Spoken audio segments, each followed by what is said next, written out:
Right, welcome back. You're still watching Market View, the Monday edition. The Eswatini FinTech Working Group held the Indaba X, a locally organized version of the deep learning indaba. It aims to strengthen machine learning and artificial intelligence communities across Africa through knowledge sharing, networking, and collaboration. We want to understand what the long-term aim of the Indaba X is and how does the Eswatini FinTech Working Group select its participants. To answer these questions, we are now joined by Dr. Andile Metula, who is from the University of Eswatini, one of the key partners of the working group. A very good afternoon, Mr. Metula. Welcome to the program. Thank you so much for your time. He joins us virtually.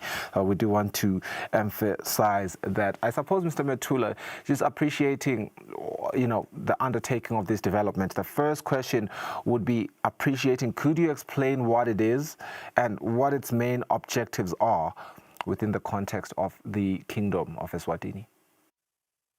Okay, greetings, Fiso, and greetings to your viewers at home. Indaba X normally started in 2018.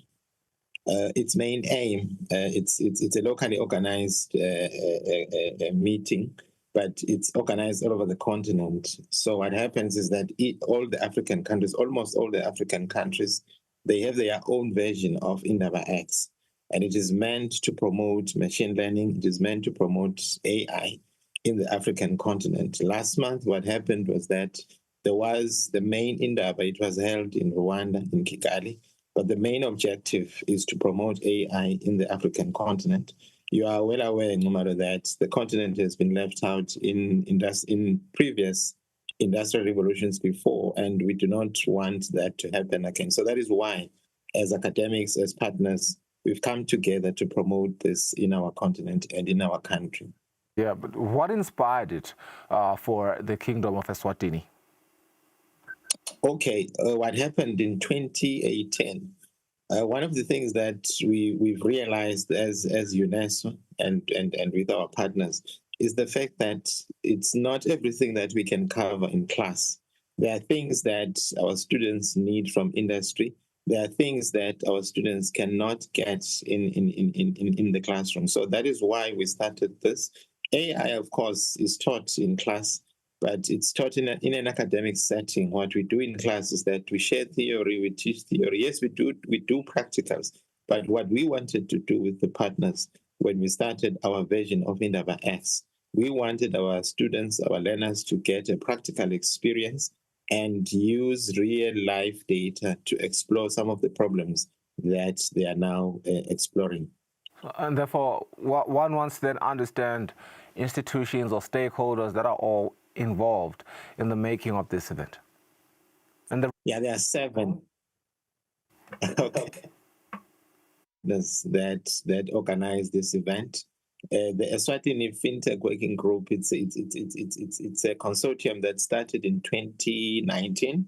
So it's 7 partners. It's UNESCO, it's the Central Bank of Eswatini, it's SCCOM, it's CFI, the Center for Financial Inclusion, FSRA, ERS, RSTP.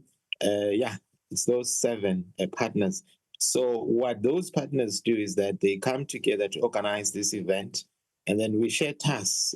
For example, some partners, they provide the data set. Others, they provide the venue, like your ERS. Others will provide the prize money. So I'm not going to say who does what, but that is how we organize the event. We just share the responsibilities, and then we organize the event. And then from the participants' point of view, how do you select those, students, young innovators, and perhaps, there's other things that are done there, like your hackathons and your poster invitations. How do you select those students and participants? Great question. What we do normally is that we don't select people that come for these events. These are open events. What we do is we do an open invitation. We send out a poster. We send out an invitation to young people, to tertiary institutions, for them to join or to participate. So what they do using a link, they register for the event.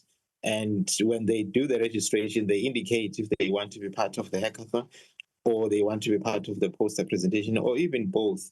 So we are not selective. Because at the end of the day, what we are seeking to do as EFWG, it is to promote this all over the country, if possible. And that is our goal, just to promote AI all over the kingdom of Eswatini without leaving anyone out. Yeah, let's get to the crux of it all. I understand the ambition is to find solutions. So what types of innovations or solutions were presented this year? Okay, the indaba X is in fourfold. I just want to make our viewers understand. It's in fourfold. So what happens on the first day is that there are presentations. This year we even had a panel presentation. So the presentations and the panel presentations are just general. They just focus on AI. And maybe to take you back, the theme this year was big data analytics for strategic decision making. So that was the theme this year. So the panel discussion was centered around that, and the presentations that were made in the beginning were centered around that. And then after that, what happens is we then present the problem that is going to be looked at, that is going to be solved during the hackathon. And then after that, we then have the poster presentation. So at the end of the day, what we try to do, we do not try to be exclusive. Coming to the problems that were presented, there were 10. I'll just highlight a few during the poster presentation. Some were looking at using AI for people living with disabilities. Some were looking at the performance of loans, how the non-performance of loans affects the economy. Some were looking at inflation. There was a number of problems. And you'd be surprised, no matter how intelligent, how smart our kids are, the kinds of problems, the kinds of innovations, the kinds of solutions that they are seeking to come up with. They are very, very, very, very smart. And the good thing now, what I'm saying, having seen this for the past 7-8 years, it's the quality of the solutions that our students, our young people are coming up with. They're getting there. And in fact, very soon we will have international solutions that can sell in the international stage. And then we move on to the hackathon. The hackathon this year, what it's going to do, it's going to end, by the way, on the 17th of November. Stage 1 is going to close on October 17, and then stage 2 is going to close November 17. The problem that they will be looking at, they are looking at inflation prediction. We want our kids to be able to predict inflation 60 days in advance, 2 months in advance. Inflation, it affects a lot of things, prices, you name it. So that is what we are trying to do. We are trying to give our kids practical experience, let them use the skills, the AI skills, the coding skills that they have to solve real life problems. And in this case, of course, what they're doing is they're focusing on economic problems. And it sounds very inclusive as well, which is cool. And, very smart, groundbreaking ideas, if I decipher from what you're telling me. But I do want to understand which of these projects emerged as the winners. I'm not going to share. We haven't shared because what we will have normally around towards the end of November, we will then do the announcement. What we've done now is that we've just listened to the presentations, but the participants are unaware of the winners at the moment. So that is going to be presented by the principals of the 7 partners towards the end of November. I'm sure you have formulated structures that look into supporting the eventual winners beyond the event. Is that it? Is that so? That's true. In fact, that's the whole idea, Dwanda. That's the whole idea. See, the data set that we are using this year, it comes from one of the partners.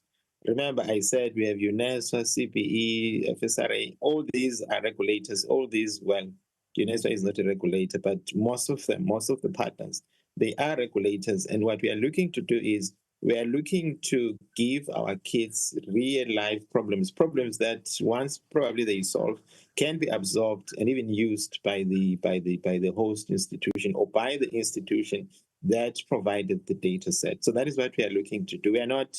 We are moving away from class projects. Normally, we don't want our kids to do class projects.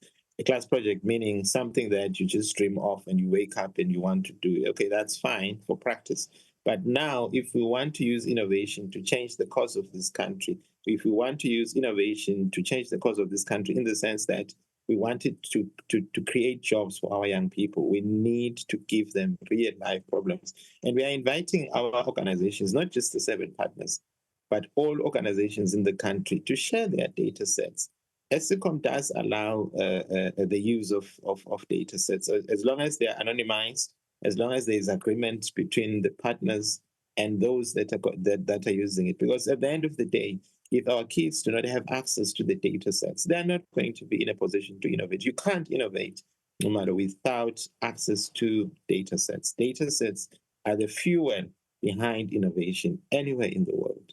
Yeah, I think for me the biggest thing has been to appreciate that you have a forward-looking approach to it in the sense that you're already looking to adopt and co-opt these innovations into the relevant institutions. I think that also speaks to then sustainability as well as long-term impact, and we are not doing things just to do them and be on TV and for aesthetics. It speaks to something that can fit the national broader development of Eswatini. Thank you for your time, Doctor. Thank you so much, Mngoni, and thank you so much to your viewers for listening.